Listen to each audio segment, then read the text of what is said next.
Hey everybody, welcome back to the channel. Today's the day that I go over everything that we've done to the Slingshot and why we done it, what I like about it, what I don't like about it, experiences I had with dealing with the companies and all that good stuff and everything. And like I said, I'm going to start this off right here. So this is my opinion, so take it with a grain of salt. This is just my experiences and what I think about what I've done and the opinion of the products I used and put on here and stuff. So just take that with a grain of salt and everything. And like I said, before I bought any of these products, I read reviews and did all that stuff and looked and everything, and I bought them. And so, you know, you can do the same, check out everything and all that. And like I said, just take it with a grain of salt. So without further ado, let's spin this around. We'll go outside and take a look at this. All right, here we go.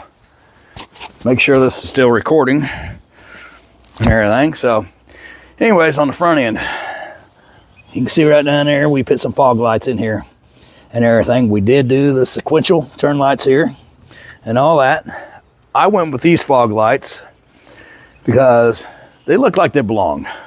They look like they fit there. Like if the factory was going to do a fog light or something, auxiliary light, that's where they put them. So that's what I liked about them, and that's what I did and everything. And like I said, the sequential turn lights, let's see if I can get these things to work. And here, like I said, I'm just going to flip the hazards on. But while we're in here, I'm going to show you right here. That's usually an empty slot. This is an accessory switch from Polaris that we used to wire up the fog lights. But let's go see if those turn lights are working. Nope. Let me flip that on again. So there we go.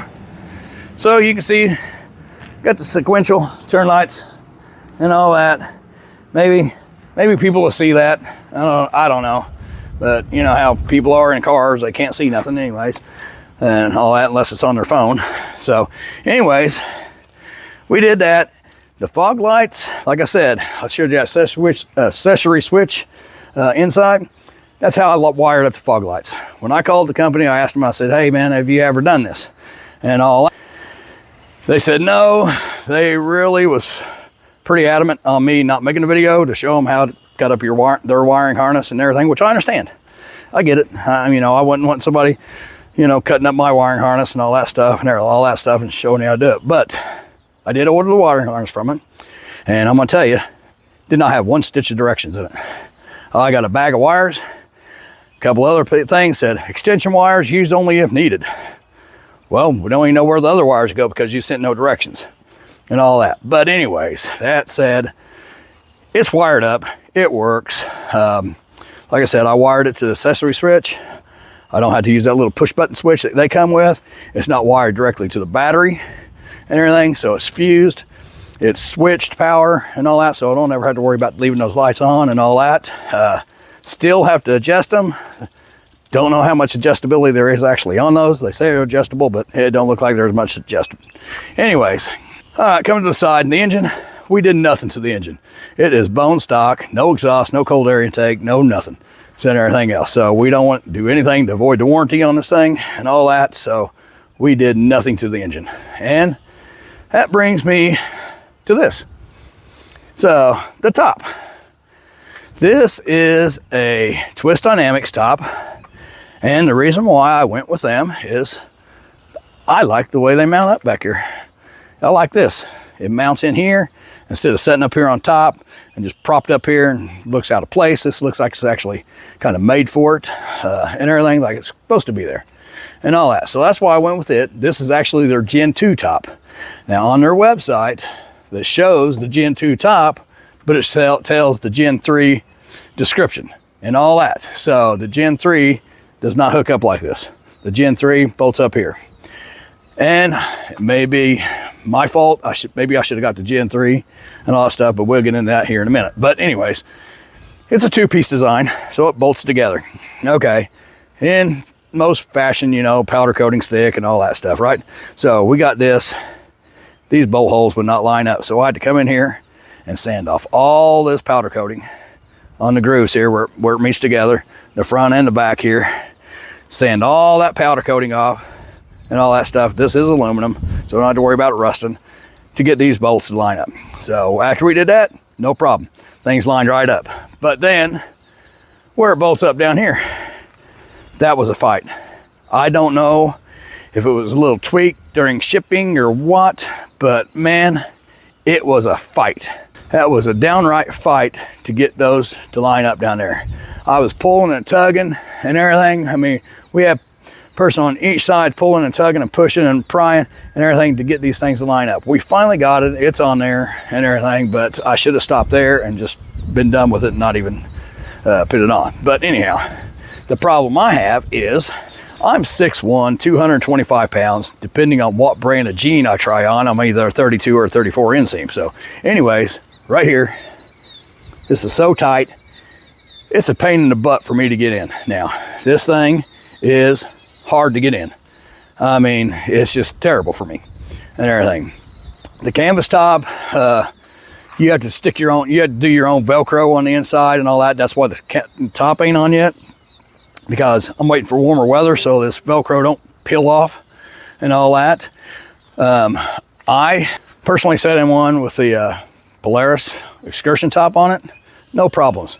I liked it and everything, and I wanted that top, but the way it mounts up on the back, nobody makes a luggage rack to mount to that top. So with that said, that's why I went with this. Anyways, there's the luggage racks. These are Baker's. I got a full video of the install on my channel there. Go check it out and all that. But very nice rack, nice company to deal with and everything. I made a few little modifications. Like I said, you can check that video out.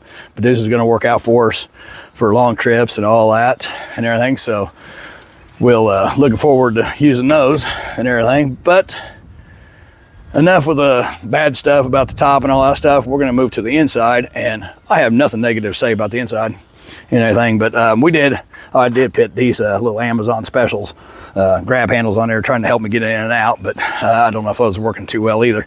But anyways, back to the inside. There's nothing negative what we did inside. Everything we did was great. So Bullet Point Mounting Solutions foam mount. They don't make one for a Slingshot, but I've got 2 videos on how I made this work in Sling. So go check those out. Great company to deal with and all that stuff. Nice, very nice, heavy duty, all aluminum and carbon fiber mounts and all that stuff. So check them out for sure. We did do some little pedals down there, little dress up thing. It's got a rubber piece on it, so it keeps your foot from sliding off and all that stuff. But probably the best thing I've done is these F1 mats. We started out, we just got the floor mats, got the carpeted top, got the long sleeve mats come back and all that stuff.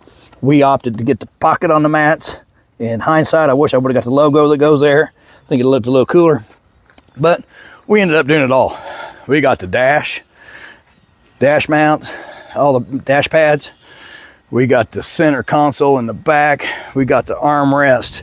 We even got the lower rocker fender covers down underneath there and all that. But excellent company to deal with, excellent product.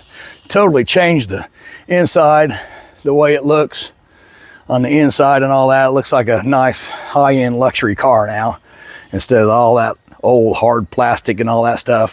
But like I said, very, very nice and all that.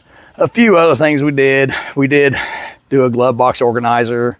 I'm not going to show you that because it's kind of full in there now, but we did the little bags that go back here. These are actually from Show Chrome. They was very reasonably priced. They're like $40 or something and everything. So I mean, they work out great for what they are. And we did do the Polaris side bags here. Just a little side bag. You can see it over there a little bit. It's got a little zipper on it and all that stuff. Good place to put your sunglasses and stuff like that. And another thing we did, as I'm walking by here, I did the mirror extensions. So it moves the mirror out 1.5 inches and up 1.5 inches. So like I said, that's pretty much everything we've done to Sling. The only thing that I'm not happy with is the top. It's just so hard to get in now. But anyways, it does look cool from the front. When you're looking at that thing from the front, I mean, it's got a real low design, slick look and everything. Let's see if you can see. But see how the thing looks really cool from the front. Really slick design. I just wish I could get in and out of it better. Like I said, it may be my fault. Maybe I should have opted for the Gen 3 when they called me and I told them I wanted the Gen 2. Maybe I should have took the Gen 3 because it's supposed to be like 3 inches taller. Well, actually an inch taller, inch and a half taller than what this is. So it said it gives you 3 extra inches of headroom or whatever. I sat in it with a half helmet on and I got room and everything. If you had a full face, might be a little tight, but I do feel like I'm kind of cramped and I kind of feel like I'm boxed in because that front bar is so low. And I mean, I'm looking at that bar's like right here and I'm looking right underneath that front bar and stuff. I just feel like I'm sitting in a box. So I'm not real crazy about the top, but it's not in the budget to change tops. I don't know what top I'd even go to because I want a canvas top. I'm not sure if Bullet Speed, if their top is the same way as this, but they would never return my emails, couldn't get a hold of them.